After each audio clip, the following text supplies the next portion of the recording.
السلام عليكم ورحمة الله وبركاته.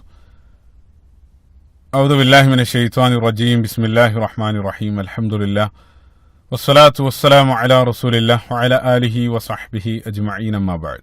رب اشرح لي صدري ويسر لي أمري واحلل عقدة من لساني يفقهوا قولي. സഹോദരങ്ങളെ, റസൂലുള്ളാഹി സ്വല്ലല്ലാഹു അലൈഹി വസല്ലമയുടെ ജീവചരിത്രം സീറത്തുൻ നബവിയ്യ, ആ ഒരു വിഷയത്തിന്റെ തുടർച്ചയെന്നോണം എട്ടാമത്തെ ഒരു ഭാഗത്ത്, കഴിഞ്ഞ ഭാഗം നമ്മൾ അവസാനിപ്പിച്ചത് ഓർക്കുന്നുണ്ടാകും. റസൂലുള്ളാഹി സ്വല്ലല്ലാഹു അലൈഹി വസല്ലമയുടെ മാതാവ് ആമിന ഗർഭിണിയായിരിക്കുന്ന സന്ദർഭത്തിൽ മക്കയിൽ അരങ്ങേറിയ പ്രധാനപ്പെട്ട ചില സംഭവങ്ങളായിരുന്നു ആ ഒരു ഭാഗത്ത് നമ്മൾ സൂചിപ്പിച്ചത്. സംസം കിണർ, അതേപോലെ തന്നെ ആനക്കലഹ സംഭവം എല്ലാം വിശദമായിട്ട് ആ ഒരു ഭാഗത്ത് നമ്മൾ സൂചിപ്പിച്ചു. ഈ ഒരു ഭാഗത്ത് അതിനുശേഷം നടക്കുന്ന പ്രവാചകന്റെ റസൂലുള്ളാഹി സ്വല്ലല്ലാഹു അലൈഹി വസല്ലമയുടെ അനുഗ്രഹീത ജനനത്തെ സംബന്ധിച്ചാണ് ഈ ഒരു ഭാഗത്ത് നമ്മൾ പരിശോധിക്കുന്നത്. അതിലേക്ക് നമ്മൾ പ്രവേശിക്കുന്നതിന് മുമ്പ് അവസാനമായിട്ട് എന്തുകൊണ്ടാണ് അള്ളാഹു സുബ്ഹാനഹു വ തആല ആ ഒരു പ്രദേശത്തെ അന്തിമ പ്രവാചകന് വേണ്ടി തെരഞ്ഞെടുക്കാനുള്ള കാരണം? ലോകത്ത് നിരവധി ഇതര പ്രവിശ്യകൾ, അതായത് റോമും പേർഷ്യയെ പോലെയുള്ള നിരവധി ഭൗതികമായിട്ട് ഉയർന്നു നിൽക്കുന്ന നിരവധി പ്രവിശ്യകൾ ഉണ്ടായിരുന്നു. അതെല്ലാം ഉണ്ടായിട്ടും അള്ളാഹു സുബ്ഹാനഹു വ തആല ലോകത്തെ ഏറ്റവും നല്ല മനുഷ്യന് വേണ്ടി തെരഞ്ഞെടുക്കുന്നത് അക്കാലഘട്ടത്തിൽ ലോകത്തെ ഏറ്റവും മോശം ജനതയാണ്.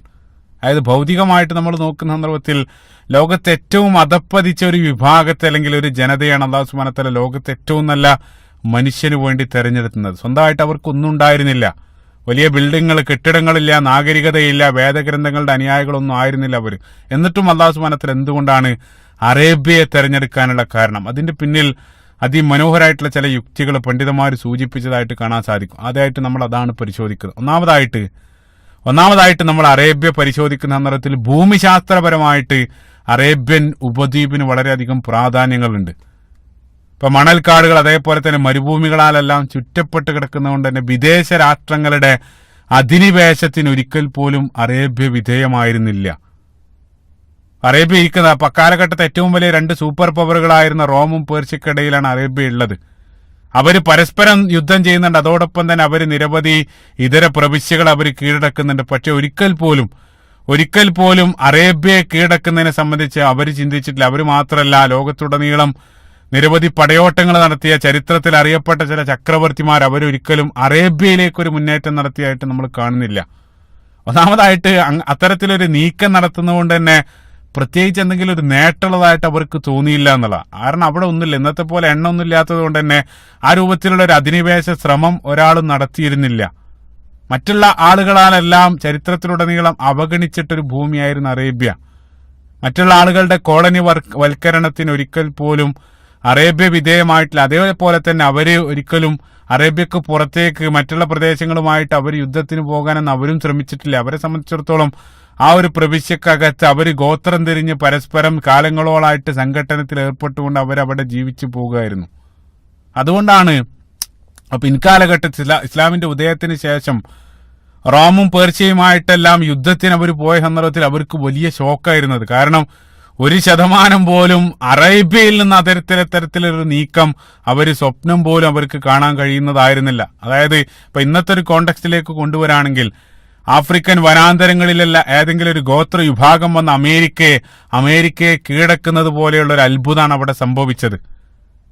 അവർക്കത് കംപ്ലീറ്റ് സർപ്രൈസ് ആയിരുന്നു. കാരണം അതുകൊണ്ടാണ് ഇപ്പൊ നമുക്കറിയാം, ഇസ്ലാമിക ചരിത്രത്തിൽ മുന്നോട്ടുള്ള ചരിത്രം നമ്മൾ പരിശോധിക്കുന്ന സന്ദർഭത്തിൽ ഉമർ ഇബ്നുൽ ഖത്താബ് റളിയല്ലാഹു അൻഹുവിന്റെ കാലഘട്ടത്തിൽ ഇസ്ലാം പേർഷ്യക്കെതിരെ യുദ്ധത്തിന് പോയ സന്ദർഭത്തിൽ മുസ്ലിം സൈന്യാധിപനായിരുന്ന സഅദ് ഇബ്നു അബീ വഖാസ് റളിയല്ലാഹു അൻഹു, അതേപോലെ തന്നെ അവരിലേക്ക് അയക്കപ്പെട്ട പ്രതിനിധി റിബഈ ഇബ്നു ആമിർ റളിയല്ലാഹു അൻഹുവിനെ എല്ലാം വളരെ പരിഹാസത്തോടുകൂടെ പേർഷ്യൻ ചക്രവർത്തി റുഷ്ദം അതേ രൂപത്തിലുള്ള സംസാരങ്ങളും അതേ രൂപത്തിലുള്ള നിരവധി പരാമർശങ്ങളെല്ലാം അവരിൽ നിന്നും വരുന്നതായിട്ട് കാണാൻ സാധിക്കും. കാരണം അവരെ സംബന്ധിച്ചിടത്തോളം അവർക്ക് ഒരിക്കൽ പോലും സ്വപ്നം കാണാൻ കഴിയുന്നതായിരുന്നില്ല ആ രൂപത്തിലുള്ള ഒരു മുന്നേറ്റം. ഇപ്പൊ പ്രവാചകൻ സല്ലല്ലാഹു അലൈഹി വസല്ലം വഫാത്തായതിനു ശേഷം കേവലം 50 വർഷത്തിനകം തന്നെ ലോകത്ത് അക്കാലഘട്ടത്തെ ഏറ്റവും വലിയ സൂപ്പർ പവറായിരുന്ന പേർഷ്യയെ ഇസ്ലാം തുടച്ചു നീക്കുകയാണ്. അത് റോം പോലെ, അതായത് റോം 100-300 വർഷത്തിലധികമായിട്ട് ശ്രമിച്ചിട്ടും നടക്കാത്തൊരു കാര്യമാണ് അവരുടെ മൂക്കിൻ തുമ്പത്തുള്ള ആ ഒരു അറേബ്യയിൽ നിന്നും വന്ന ചില ആളുകൾ, യാതൊരു യുദ്ധപരിചയമില്ലാത്ത അവര് വന്നിട്ട് അവിടെ നടത്തിയത്. നമുക്കറിയാം, ഒരു ഘട്ടത്തിൽ റോമിനെ പോലും പരാജയപ്പെടുത്തിയ ശക്തിയാണ് പേർഷ്യ. പരിശുദ്ധ ഖുർആൻ സൂറത്തുർ റൂം ആ സൂറത്തു റൂമിൽ അള്ളാഹു സുബ്ഹാനഹു വ തആല റോമിന്റെ ഒലിബത്തി റൂം, അള്ളാഹു സുബ്ഹാനഹു വ തആല റോമിന്റെ ഉദയമെല്ലാം പ്രവചിക്കുന്നതായിട്ട് കാണാൻ അത്രയേറെ വലിയ ശക്തിയായിരുന്നു പേർഷ്യ. ആ പേർഷ്യയാണ് ഇതേ രൂപത്തിൽ അവർ ഈ അറബികൾ വന്നിട്ട് അടിമേൽ, അതായത് അവര് ആ രൂപത്തിൽ അവര് പേർഷ്യയെ തുടച്ചു നീക്കുന്നത്. ഇപ്പൊ ഇസ്ലാമിന്റെ ആ വ്യാപനം നമ്മൾ പരിശോധിക്കുകയാണെങ്കിൽ ഇസ്ലാം ഏറ്റവും കൂടുതൽ വ്യാപിച്ചതെല്ലാം സ്വഹാബത്തെല്ലാം ജീവിച്ചിരിക്കുന്ന ഖുലഫാഉർ റാഷിദീങ്ങളുടെ കാലഘട്ടത്തായിരുന്നു. പ്രത്യേകിച്ച് ഉമർ ഇബ്നു ഖത്താബ് റളിയല്ലാഹു അൻഹുവിന്റെ കാലഘട്ടത്താണ് ഇസ്ലാം ഏറ്റവും കൂടുതൽ പ്രവിശ്യകളിലേക്കെല്ലാം ഇസ്ലാമിന്റെ വ്യാപനം നടന്നത്. അതെല്ലാം എളുപ്പമാക്കാൻ, അല്ലെങ്കിൽ അതെല്ലാം അവർക്ക് എളുപ്പമാക്കിയതിന്റെ പ്രധാനപ്പെട്ട കാരണം അറേബ്യയുടെ ഭൂമിശാസ്ത്രപരമായിട്ടുള്ള സവിശേഷതകളാണ്. ഒന്നാമത്തെ പോയിന്റ്. രണ്ടാമതായിട്ട് ഞാൻ നേരത്തെ പറഞ്ഞു, സ്വന്തമായിട്ട് അവർക്കൊരു നാഗരികതയല്ല, അല്ലെങ്കിൽ ഒരു ഏകീകരിച്ച ഭരണകൂടം അവർക്ക് ഉണ്ടായിരുന്നില്ല.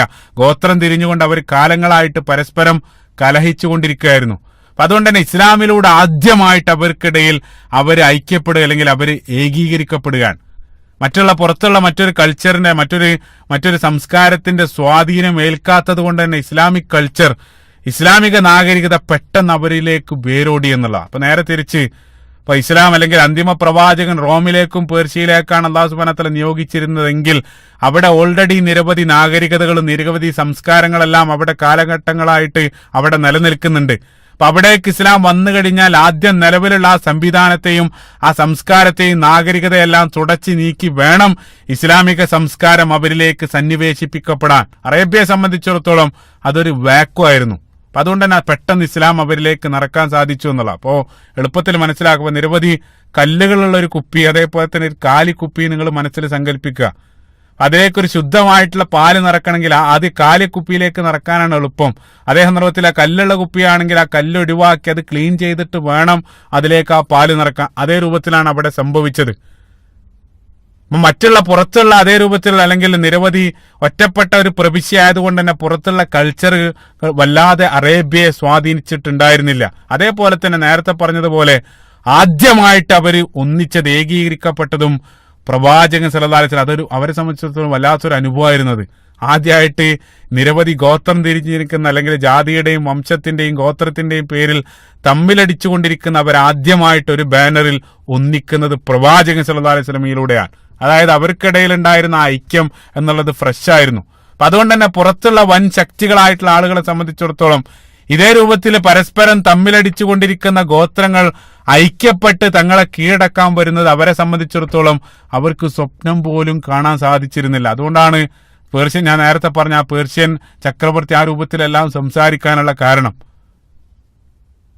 മൂന്നാമതായിട്ട് ഇപ്പൊ അല്ലാഹു സുബ്ഹാനഹു വ തആല ലോകത്ത് പ്രപഞ്ചനാഥനായിട്ട് അല്ലാഹു സുബ്ഹാനഹു വ തആലയെ ആരാധിക്കാൻ വേണ്ടി ആദ്യമായിട്ട് നിർമ്മിക്കപ്പെട്ട ഭവനം അവിടെയാണുള്ളത്. ഇബ്രാഹിം നബി അലൈഹി സ്വലാത്തു വസ്സലാം ലോകത്ത് ആദ്യമായിട്ട് അല്ലാഹു സുബ്ഹാനഹു വ തആലയെ ആരാധിക്കാൻ വേണ്ടി നിർമ്മിക്കപ്പെട്ട ആ കഅബാലയം ഇരിക്കുന്നത് അവിടെയാണ്. അതേ പ്രദേശത്ത് നിന്ന് തന്നെ ലോകത്ത് മുഴുവനായിട്ട് മനുഷ്യർക്ക് അയക്കപ്പെട്ട അന്തിമ പ്രവാചകൻ അതേ പ്രദേശത്ത് തന്നെ അല്ലാഹു സുബ്ഹാനഹു വ തആല, അതേ പ്രദേശം തന്നെ അല്ലാഹു സുബ്ഹാനഹു വ തആല അതിനു വേണ്ടി തെരഞ്ഞെടുക്കുകയാണ്. എത്ര മനോഹരാണ്. അതായത് ഒരിക്കൽ കൂടെ ആവർത്തിക്കാണ്, ലോകത്ത് ആദ്യമായിട്ട് അല്ലാഹു സുബ്ഹാനഹു വ തആല ആരാധിക്കാൻ വേണ്ടി നിർമ്മിക്കപ്പെട്ട ആ ഭവനം ഇരിക്കുന്ന അതേ പ്രദേശം തന്നെ ലോകത്തുള്ള സർവ്വജനങ്ങളെയും അള്ളാഹുവിലേക്ക് ക്ഷണിച്ചുകൊണ്ടുള്ള അന്തിമ പ്രവാചകന് വേണ്ടി അല്ലാഹു സുബ്ഹാനഹു വ തആല തെരഞ്ഞെടുക്കണം. അതിമനോഹരാണ്. അപ്പൊ മറ്റുള്ള പ്രവാചകന്മാരെല്ലാം, മുൻകാലത്ത് വന്നിട്ടുള്ള മറ്റുള്ള പ്രവാചകന്മാരെല്ലാം ഓരോ ദേശങ്ങളിലേക്കായിരുന്നു. പക്ഷേ അല്ലാഹു സുബ്ഹാനഹു വ തആല പ്രവാചകൻ സല്ലല്ലാഹു അലൈഹി വസല്ലം നിയോഗിക്കപ്പെട്ടത് ലോകർക്ക് മുഴുവനായിട്ടാണ്. അപ്പൊ അല്ലാഹു സുബ്ഹാനഹു വ തആല അതേ പ്രദേശം അല്ലാഹു സുബ്ഹാനഹു വ തആല പ്രവാചകന് വേണ്ടി തെരഞ്ഞെടുക്കുകയാണ്. ഇപ്പൊ നമുക്കറിയാം സെമിറ്റിക് മതങ്ങളെല്ലാം സംഗമിക്കുന്ന ഒരു ബിന്ദു എന്നുള്ളത് ഇബ്രാഹിം നബി അലൈഹി സ്വലാത്തു വസ്സലാമാണ്. ജൂത ക്രൈസ്തവ മതങ്ങളെല്ലാം നമ്മളുമായിട്ട് ഒന്നിക്കുന്ന ഒരു പോയിന്റ് ഉള്ളത് ഇബ്രാഹിം നബി അലൈഹി സ്വലാത്തു വസ്സലാമാണ്. ആ ഇബ്രാഹിം നബി അലൈഹി സ്വലാത്തു വസ്സലാമയുടെ പ്രദേശം, അല്ലെങ്കിൽ ഇബ്രാഹിം നബി അലൈഹി സ്വലാത്തു വസ്സലാം ആ നിർമ്മിക്കപ്പെട്ട ഭവനം ഇരിക്കുന്ന ആ ഒരു പോയിന്റിലേക്ക് തന്നെ അല്ലെങ്കിൽ ആ ഒരു പ്രദേശം തന്നെ അല്ലാഹു സുബ്ഹാനഹു വ തആല അന്തിമ പ്രവാചകന് വേണ്ടി അല്ലാഹു സുബ്ഹാനഹു വ തആല തെരഞ്ഞെടുക്കുകയാണ്. സുബ്ഹാനല്ലാഹ്, മനോഹരാണ്. അതേപോലെ തന്നെ നാലാമതായിട്ട് നിരവധി, ഞാൻ നേരത്തെ കഴിഞ്ഞ നാലാമത്തെ ഭാഗത്ത് നമ്മൾ ജാഹിലിയത്തിനെ സംബന്ധിച്ച് വിശദമായിട്ട് പറഞ്ഞു. അതായത് സാംസ്കാരികമായിട്ട് ധാർമ്മികമായിട്ടെല്ലാം അവരെ അധപ്പതിച്ചിരുന്നു. അതേ രൂപത്തിലുള്ള ഒരു അധപ്പതനം അവർക്കിടയിൽ ഉണ്ടായിരുന്നെങ്കിലും നിരവധി ചില ഗുണങ്ങൾ അറേബ്യകളെ നമ്മൾ പരിശോധിക്കുന്ന രൂപത്തിൽ അവർക്കുള്ള ചില ക്വാളിറ്റികളും നമ്മൾ പ്രത്യേകമായിട്ട് മനസ്സിലാക്കണം. ആ ഒരു ഭാഗത്ത് ഞാൻ പറഞ്ഞിരുന്നു, നമ്മൾ അത് അവിടെ സൂചിപ്പിച്ചിരുന്നില്ല. അവർക്കുണ്ടായിരുന്ന ചില പോസിറ്റീവ് വശങ്ങളുണ്ടായിരുന്നു. അത് ഇസ്ലാം അല്ലെങ്കിൽ പ്രവാചകന്റെ ആഗമനത്തിന് ശേഷം ഇസ്ലാമിന്റെ വളർച്ചക്കെല്ലാം ഏറ്റവും വലിയ സ്വാധീനങ്ങളാണ് അത്തരം ഗുണങ്ങൾ. അവരുടെ ആ ഗുണങ്ങൾ ആ കാരണം നമുക്ക് ലഭിച്ചത്. എന്താണ് അവരുടെ ഗുണങ്ങൾ? അതാണ് നമ്മൾ പരിശോധിക്കുന്നത്. ഒന്നാമതായിട്ട് അവരുടെ ഹൃദയം ശുദ്ധമായിരുന്നു. അതായത് റോമിലും ഗ്രീക്കിലുള്ള ആളുകൾ, ആ പുറത്തുള്ള ആളുകൾ, അവർ നിരവധി തത്വശാസ്ത്രങ്ങൾക്കും ഇതേ രൂപത്തിലുള്ള നിരവധി ഫിലോസഫികൾക്കെല്ലാം അടിമപ്പെട്ട് വികലായിരുന്നു. പക്ഷേ ഇവിടെയുണ്ട് അറേബ്യൻ ഉപദ്വീപിൽ ജീവിച്ച ആളുകളെ സംബന്ധിച്ചിടത്തോളം അവർ സാധാരണക്കാരായിട്ടുള്ള ആളുകളാണ്. അധിക ആളുകളും, അതായത് ഭൂരിപക്ഷ ആളുകളും ശുദ്ധ മനസ്സിന്റെ ഉടമകളാണ്. സത്യസന്ധമായിട്ടുള്ള തെറ്റിദ്ധാരണകൾ അല്ലെങ്കിൽ സത്യമാണെങ്കിൽ എത്രയും പെട്ടെന്ന് സ്വീകരിക്കാൻ അവർ സന്നദ്ധമായിരുന്നു. ഭൂരിപക്ഷത്തെ സംബന്ധിച്ചാണ് പറയുന്നത്. അതായത് അധിക ആളുകളും സത്യമാണെന്ന് ബോധ്യപ്പെട്ടാൽ സ്വീകരിക്കാനുള്ള ഒരു മനസ്സ് അവർക്ക് ഉണ്ടായിരുന്നു എന്നുള്ള, അതാണ് ഒന്നാമത്തെ ക്വാളിറ്റി. രണ്ടാമതായിട്ട് അവരെ സംബന്ധിച്ചിടത്തോളം അവര് അങ്ങേയറ്റം ത്യാഗസന്നദ്ധരാണ്. അതും ഇസ്ലാമിന്റെ മുന്നോട്ടുള്ള വളർച്ചയ്ക്ക് ഏറ്റവും വേണ്ട ഒരു ക്വാളിറ്റിയാണ് ത്യാഗസന്നദ്ധത. അത് അവർക്ക് വേണ്ടതിലധികമായിരുന്നു. കാരണം അവരുടെ ജീവിക്കുന്ന അവരുടെ പ്രദേശം തന്നെ അത് ആ ത്യാഗസന്നദ്ധത അവരെ പഠിപ്പിക്കുന്നുണ്ട്. അപ്പൊ നമുക്കറിയാം അറേബ്യയെ സംബന്ധിച്ചിടത്തോളം വെള്ളം അവർക്ക് സുലഭമായിരുന്നില്ല. 1-2 കാരക്ക അല്ലെങ്കിൽ ഈത്തപ്പഴം വെച്ചിട്ട് ദിവസങ്ങളോളം മാസങ്ങളോളം ജീവിക്കാൻ പഠിച്ച ആളുകളായിരുന്നു അവർ. നബി സ്വല്ലല്ലാഹു അലൈഹി വസല്ലമയുടെ ചരിത്രത്തിൽ തന്നെ റസൂലുള്ളാഹി സ്വല്ലല്ലാഹു അലൈഹി വസല്ലം നമുക്കറിയാം മാസങ്ങളോളം വെറും കാരക്കയും വെള്ളം ഭക്ഷിച്ച് അസ്വദാൻ, നമുക്കറിയാം നേരത്തെ നമ്മൾ പറഞ്ഞു, അതേ രൂപത്തിൽ ജീവിക്കാൻ പഠിച്ച ആളുകളായിരുന്നു. ആ പട്ടിണി അനുഭവിച്ച് ജീവിച്ച് പരിചയമുള്ള ആളുകളാണ്. അതെല്ലാം ഇസ്ലാമിന്റെ പിൻകാലത്തുള്ള മുന്നേറ്റങ്ങളിൽ എങ്ങനെയാണ് സ്വാധീനിക്കപ്പെട്ടതെന്ന് ഞാൻ പറയേണ്ടതില്ല. ഒരല്പം ഭക്ഷണം വെച്ച് ദീർഘയാത്ര, യുദ്ധത്തിനെല്ലാം പോകുന്ന സന്ദർഭത്തിൽ ഒരല്പം ഭക്ഷണം കൊണ്ട് ദീർഘമായിട്ടുള്ള ദൂരം അല്ലെങ്കിൽ താണ്ടാൻ അവർ നിസ്സാരമായിട്ട് അതിനെല്ലാം ഇറങ്ങി പുറപ്പെടാൻ അവർക്ക് യാതൊരു പ്രയാസം ഉണ്ടായിരുന്നില്ല. കാരണം അത്രയേറെ ത്യാഗസന്നദ്ധരായിരുന്നു അവർ. അതാണ് അവരുടെ മറ്റൊരു ക്വാളിറ്റി. മൂന്നാമതായിട്ട് അവരുടെ അസാമാന്യമായിട്ടുള്ള ധീരതയാണ്, ബ്രേവറി. അതായത് അവര് തുല്യതയില്ലാത്ത ധീരത അവർ പ്രകടിപ്പിക്കുന്ന ഭീരുക്കളായിരുന്നില്ല. അക്കാലഘട്ടത്തിലുള്ള അറേബ്യൻ ജാഹിലിയ കാലഘട്ടത്തിൽ തന്നെ ഏതെങ്കിലും അയാൾ ധീരത കാണിക്കുന്നുണ്ടെങ്കിൽ ആ ധീരത അങ്ങേയറ്റം അവർ വാഴ്ത്തിയിരുന്നു, അവർ പ്രശംസിക്കപ്പെട്ടിരുന്നു. ഏതെങ്കിലും ഒരു ഗോത്രത്തില് ഒരാളൊരു ധീരപ്രവൃത്തി ചെയ്തു കഴിഞ്ഞാൽ അയാളുടെ മരണശേഷവും അയാളെ അവർ വാഴ്ത്തിക്കൊണ്ട് കവിതകൾ രചിക്കുന്ന രൂപത്തിൽ ധീരത അങ്ങേയറ്റം പ്രശംസിക്കപ്പെട്ട ഒരു ജനതയായിരുന്നു അവര് എന്നുള്ളത്. അതാണ് മറ്റൊരു ക്വാളിറ്റി. നാലാമതായിട്ട് അവരെ സംബന്ധിച്ചിടത്തോളം പൊതുവെ അവര് സത്യസന്ധനായിരുന്നു, വാക്കിന് വില കൽപ്പിക്കുന്ന ആളുകളായിരുന്നു. വാക്കായിരുന്നു അവരെ സംബന്ധിച്ചിടത്തോളം അല്ല. നമുക്കറിയാം അന്ന് അക്കാലഘട്ടത്ത് ഗവൺമെന്റും നിയമങ്ങളൊന്നുമില്ല. ഒരാള് മറ്റൊരാൾക്ക് നൽകുന്ന വാക്കാണെല്ലാം. അപ്പൊ വാക്ക് ലംഘിക്കുക എന്നുള്ളത് ഏറ്റവും വലിയൊരു അപരാധമായിട്ട് അവർ കണ്ടു എന്നുള്ളതാണ്. അപ്പൊ നമുക്കറിയാം അതിന് ഏറ്റവും നല്ല ഉദാഹരണങ്ങളാണ് അബൂ സുഫിയാൻ ഷാമിൽ പോകുന്ന സന്ദർഭത്തിൽ അവിടെ ഉണ്ടായിരുന്ന ഹിറക്കൽ ചക്രവർത്തി അദ്ദേഹത്തെ കൊട്ടാരത്തിലേക്ക് വിളിച്ചിട്ട് പ്രവാചകൻ സല്ലല്ലാഹു അലൈഹി വസല്ലമയെ സംബന്ധിച്ച് നിരവധി ചോദ്യങ്ങൾ ചോദിക്കുന്നുണ്ട്. ആ ചോദ്യം ചോദിച്ചാൽ ഇൻഷാ അല്ലാഹ് അതിലേക്ക് നമ്മൾ പിന്നീട് വരും. ആ സന്ദർഭത്തിലെല്ലാം സത്യസന്ധമായിട്ടാണ് അബൂ സുഫിയാൻ അവിടെ മറുപടി പറയുന്നത്. അതേപോലെ തന്നെ ഞാൻ പറഞ്ഞു വാക്കിന് വില കൽപ്പിക്കുക. നമ്മൾ നേരത്തെ ഒരു പോയിന്റ് കഴിഞ്ഞ ഭാഗത്ത് പറഞ്ഞ് നിങ്ങൾ ഓർക്കുന്നുണ്ടാകും. അബ്ദുൽ മുത്തലിബ് മകനെ ബലി നൽകുമെന്ന് ആ ശപഥം ചെയ്തത്. ആ ശപഥം അദ്ദേഹത്തോട് നിറവേറ്റാൻ ഒരാളവിടെ പറഞ്ഞിട്ടില്ല. പക്ഷെ എങ്കിലും അദ്ദേഹം അതിനുവേണ്ടി ഇറങ്ങി പുറപ്പെടുന്നതായിട്ടെല്ലാം നമ്മൾ കണ്ടു. ആ രൂപത്തിൽ അങ്ങേയറ്റം വാക്കിന് വില കൽപ്പിക്കുന്നവരായിരുന്നു ഭൂരിപക്ഷ ആളുകളും. അതേപോലെ തന്നെ ചതിയും വഞ്ചനയും വാക്കുമാറ്റൽ അതേ രൂപത്തിലുള്ള കാര്യങ്ങളെല്ലാം ഓൾറെഡി അവര് വലിയ കുറ്റായിട്ട് അപരാധമായിട്ട് അവർ കണ്ടിരുന്നു എന്നുള്ള. അതുകൊണ്ടാണ് ഇപ്പോൾ നേരത്തെ കഴിഞ്ഞ ഭാഗത്ത് ഞാൻ ആനക്കലഹ സംഭവം പറഞ്ഞ സന്ദർഭത്തിൽ നിങ്ങൾ ഓർക്കുന്നുണ്ടാകും അബൂ റിഗാലിനെ സംബന്ധിച്ച് പറഞ്ഞത്. അതേ രൂപത്തിൽ അബൂ റിഗാലിനെ അവർ പരിഗണിക്കപ്പെടാനുള്ള കാരണം അദ്ദേഹം സ്വന്തം ജനതയെ ഉറ്റി എന്നുള്ള. ഏത് രൂപത്തിലാണ് ആ സമൂഹം അദ്ദേഹത്തെ പിന്നീട് അവര് പരിഗണിച്ചതെന്നെല്ലാം നമ്മൾ കഴിഞ്ഞ ഭാഗത്ത് നമ്മൾ കണ്ടു. അതപ്പോ വഞ്ചന എന്നുള്ളത് അതേ രൂപത്തിൽ അതേപോലെ തന്നെ വാക്ക് ലംഘിക്കുക എന്നുള്ളതെല്ലാം വലിയ അപരാധമായിട്ട് ജാഹിലിയ കാലഘട്ടത്തിൽ തന്നെ അവർ കണ്ടിരുന്നു എന്നുള്ളതാണ്. അഞ്ചാമതായിട്ട് അവരുടെ ഉദാര മനസ്കത, ജനറോസിറ്റിയാണ്. അറബികൾ ആ ഒരു വിഷയത്തിൽ അങ്ങേയറ്റം പേര് കേട്ട ആള്. ഇന്നും അതിന്റെ ശേഷിപ്പുകൾ അവരിൽ കാണാൻ സാധിക്കും. ഉള്ളത് വളരെ കുറച്ചാണെങ്കിൽ സന്തോഷത്തോടുകൂടെ പരസ്പരം പങ്കിട്ട് ജീവിക്കാൻ പഠിച്ച ആളുകളായിരുന്നു അക്കാലഘട്ടത്ത് അറേബ്യയിലുണ്ടായിരുന്ന ആളുകൾ. അപ്പൊ നമുക്കറിയാം റസൂലുള്ളാഹി സ്വല്ലല്ലാഹു അലൈഹി വസല്ലം വരുന്നതിന് മുമ്പ് തന്നെ അവിടെ ജീവിച്ച ചില പ്രസിദ്ധ ഹാത്തിമി സായിയെ പോലെയുള്ള ആളുകളുടെ കഥകൾ ജാഹിലിയ കാലഘട്ടത്തിൽ തന്നെ അങ്ങേയറ്റം പ്രസിദ്ധമായിരുന്നു. ഇപ്പോൾ ഏതെങ്കിലും ഒരു അതിഥി അപ്രതീക്ഷിതമായിട്ട് വീട്ടിലേക്ക് കയറി വന്നാൽ ആകെ ആ വീട്ടിലുള്ളത് ഒരു ആടോ ഒരു ഒട്ടകോ ആണെങ്കിൽ രണ്ടാമതൊന്നും ചിന്തിക്കാതെ ആകെയുള്ള ഒട്ടകത്തെ അറുത്ത് അതിഥിയെ സൽക്കരിക്കുന്നതിന് അവരങ്ങേയറ്റം താല്പര്യം, അത്രയേറെ അവരതിന് വില കൽപ്പിച്ചു എന്നുള്ള ഈ അവരുടെ ഈ ഒരു ക്വാളിറ്റി, മനോഹരമായിട്ട് ഈ ഒരു ക്വാളിറ്റി ഇസ്ലാമിന്റെ മുന്നോട്ടുള്ള വളർച്ചയിൽ എത്രത്തോളം സ്വാധീനിച്ചു എന്ന് നാം പറയേണ്ടതില്ല. അൻസാറുകളുടെ ചരിത്രം മാത്രം നമ്മൾ പഠിച്ചാൽ മതി. കാരണം അവർക്കുള്ളത് മുഴുവൻ നിസ്സാരമായിട്ട് അവർക്ക് ത്യജിക്കാൻ അവർക്കുള്ള ആ വലിയ മനസ്സ് അവർക്ക് ഉണ്ടായിരുന്നു എന്നുള്ള. ആറാമതായിട്ട് വളരെ പ്രധാനപ്പെട്ട മറ്റൊന്ന് ഭാഷയാണ്, അറബി ഭാഷയാണ്. അറബി ഭാഷയുടെ സവിശേഷതയും ആ ഒരു പ്രദേശത്തെ തിരഞ്ഞെടുക്കാൻ കാരണമായി എന്നുള്ള. അക്കാലഘട്ടത്തിൽ ഒരു ഭാഷ എന്നുള്ള നിലക്ക് പൂർണ്ണത പ്രാപിച്ച ഏക ഭാഷ അറബി ഭാഷയായിരുന്നു. അതിനേക്കാൾ ഇപ്പൊ സെമിറ്റിക് ലാംഗ്വേജുകളിൽ ഏറ്റവും മനോഹരമായിട്ടുള്ള ഇന്നും അതേ രൂപത്തിൽ നിലനിൽക്കുന്ന ഒരു ഭാഷ അറബി ഭാഷ മാത്രമാണ്. അല്ലാഹു സുബ്ഹാനഹു വ തആല അതിനെ അതേ രൂപത്തിൽ സംരക്ഷിക്കപ്പെട്ടു. പല സെമിറ്റിക് ഭാഷകളും ഇന്ന് ഈ ലോകത്ത് അതേ രൂപത്തിൽ നിലനിൽക്കുന്നില്ല. അറബി ഭാഷയുടെ സവിശേഷത തന്നെ മറ്റൊരു വിഷയമാണ്. ചില കാര്യങ്ങൾ മാത്രം. ഇപ്പോൾ ഏറ്റവും വലിയ വളരെ കുറഞ്ഞ വാക്കുകൾ കൊണ്ട് അതിശക്തമായിട്ടുള്ള ആശയം പങ്കുവെക്കാൻ സാധിക്കുന്ന ഭാഷ കൂടാണ് അറബി ഭാഷ. അതേപോലെ തന്നെ ഒരൊറ്റ വാക്കിൽ നിന്നും ആയിരക്കണക്കിന് നിരവധി, അതായത് ഒരൊറ്റ മൂലപദത്തിൽ നിന്ന് ആയിരക്കണക്കിന് നിരവധി വാക്കുകൾ ഉണ്ടാക്കാമെന്നുള്ള. ആ ഉണ്ടാക്കിയ വാക്കുകളെല്ലാം ആദ്യത്തെ ആ മൂലപദവുമായിട്ടൊരു കണക്ഷൻ ഉണ്ടാകും. മനോഹരാണ്. അപ്പൊ നമ്മള് ഏതെങ്കിലും ഒരു അറബി വേർഡ് നമ്മളൊരു മിക്സിയിലേക്ക് ഇട്ട് പൊടിച്ചാൽ ആ പൊടിച്ചാൽ കിട്ടുന്ന ആയിരക്കണക്കിന് പീസുകൾ അതിൽ നിന്ന് കിട്ടുന്നുണ്ടെങ്കിൽ ആ ആയിരക്കണക്കിന് പീസുകളും ആദ്യം ഇട്ട ആ വേർഡുമായിട്ടൊരു കണക്ഷൻ ഉണ്ടാകും എന്നുള്ള. അപ്പൊ നമുക്കറിയാം തസ്രീഫ്, സർഫാക്കുക, അതേ രൂപത്തിലുള്ള നിരവധി സവിശേഷതകൾ. അതേപോലെ തന്നെ പദസമ്പത്തുകൾ ഭാഷാപരമായിട്ട് നമ്മൾ പരിശോധിക്കുന്ന സന്ദർഭത്തിൽ തന്നെ വലിയ പദസമ്പത്തുകൾ അറബി ഭാഷയെ സംബന്ധിച്ച് ഭാഷാ പണ്ഡിതന്മാർ പറയാറുണ്ട്, ഒട്ടകത്തിന് ജമൽ അല്ലെങ്കിൽ ഇബില്, ഒട്ടകത്തിന് തന്നെ നൂറുകണക്കിന് പദങ്ങൾ അക്കാലഘട്ടത്തിൽ ഉണ്ടായിരുന്നു. ജാഹിലിയ കാലഘട്ടത്തെല്ലാം ഒട്ടകം എന്നുള്ള ഒരു ജീവിക്ക് അതിനെ കുറിക്കാൻ വേണ്ടി തന്നെ നൂറുകണക്കിന് പദങ്ങൾ. അതേപോലെ തന്നെ തേന് മാത്രമായിട്ട് 80-ലധികം പദങ്ങൾ, വാളിന് ഇതേ രൂപത്തിൽ വലിയ പദസമ്പത്ത് ഉണ്ടായിരുന്നു. അതിന്റെ ഒരു ക്വാളിറ്റി എന്താന്ന് വെച്ചാൽ അത്രയും വലിയ പദസമ്പത്തുള്ള ഭാഷയായതുകൊണ്ട് തന്നെ അതെല്ലാം അവർ ഓർത്തു വെച്ചിരുന്നു എന്നുള്ള. അതുകൊണ്ട് തന്നെ അസാധ്യമായിട്ടുള്ള മെമ്മറി അക്കാലഘട്ടത്തിൽ അല്ലെങ്കിൽ ഓർമ്മശക്തി അക്കാലഘട്ടത്തെ അറബികൾക്ക് ഉണ്ടായിരുന്നു. അപ്പൊ നമുക്കറിയാം എഴുത്തും വായനയൊന്നും അവർക്കറിയില്ല. കാര്യമായിട്ട് അവര് അറിവ് ശേഖരിച്ചു വെക്കുന്നതെല്ലാം അവര് ഓർത്തു വെക്കാണ് ചെയ്യുന്നത്. അപ്പൊ അസാധ്യമായിട്ടുള്ള ഓർമ്മശക്തിയുടെ ഉടമകളായിരുന്ന അക്കാലഘട്ടത്തിലുണ്ടായിരുന്ന അറബികൾ അത് പിൻകാലഘട്ടത്ത് ഇസ്ലാമിന്റെ വളർച്ചയിൽ അത് നേട്ടമായി തീർന്നതെന്ന് ഞാൻ പറയേണ്ടതില്ല. പരിശുദ്ധ ഖുർആന്റെ അല്ലെ ഹദീസിന്റെ എല്ലാം ക്രോഡീകരണത്തിൽ അവരുടെ ആ ഓർമ്മശക്തി വഹിച്ച പങ്ക് അത് തന്നെ മറ്റൊരു വിഷയമായിട്ട് സംസാരിക്കേണ്ടതാണ്. അതാണ് ആറാമത്തെ പോയിന്റ്.